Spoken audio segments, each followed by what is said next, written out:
ఎస్సీలలో మాల వేరు మాదిగ వేరు, ఏబిసిడి లెక్క. సో ఈ మాల మాదిగకు సంబంధించిన వ్యక్తులు అంతా కొంత ఆర్థికంగా ఉన్న వ్యక్తులు, కొంత డబ్బు ఉండి వాళ్ళ తాతల ముత్తాతలు సంపాదించిన వ్యక్తులు.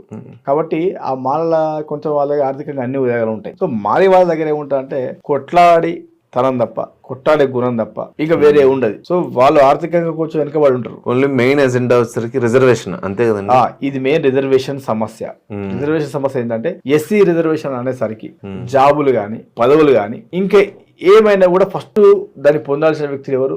మాలలు పొందుతున్నారు. మాదిగల కంటే ముందు ఎక్కువ పొందేది మాలలు. అసలు ఎస్సీలకి కేటాయించిందంతా ఎస్సీలే తీసుకోవాలనేది మందకృష్ణ మాదిగ గారి ఫైట్. ఎలా మాదిగలు తినాల్సిన సొమ్ము అంతా, ఆ ఫలాలన్నీ ఎక్కువ మాలకే దక్కుతున్నాయి. సో ఇలా మాలలు వేరు మాదిగ వేరు, మాదిగ ఉపకులాలు అంటే ఎస్సీ మాదిగ కింద వచ్చిన ఉపకులాలు అన్నింటికి మేము కలుపుకుంటాం.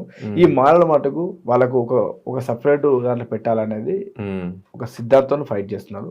దానికి అనేక రకమైన నాయకులు, అనేక రకమైన లీడర్లు పనిచేస్తున్నారు. ఆయన కొట్లాడే దాంట్లో 100% న్యాయం ఉంది, నిజం ఉంది, కొట్లాడతారు.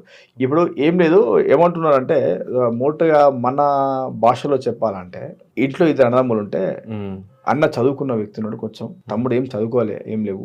నానేం చేస్తున్నా అంటే ఈ చదువు లేదు ఏం లేదు కదా, నీకు జాబ్ ఉంది, నౌకరు ఉంది, కొంచెం ఆర్థికంగా ఉన్నావు కదా, ఈ ఉన్న ఇల్లు ఏదైతుందో ఈ ఇల్లు నీకు ఇచ్చేద్దాం, నాది కదా ఈ ఇల్లు ఇచ్చేద్దాం, నువ్వు డబ్బు ఉంది, నీకు వేరే 2 ఫ్లాట్లు ఉన్నాయి, వేరే సంపాదించుకోగలుగుతావు అంటే లేదు, ఇది ఎందుకు ఇస్తాం, ఇది ఇవ్వనే ఇవ్వను అని చెప్పేసి ఈయన మాల వాళ్ళు కొట్లాడే పరిస్థితి.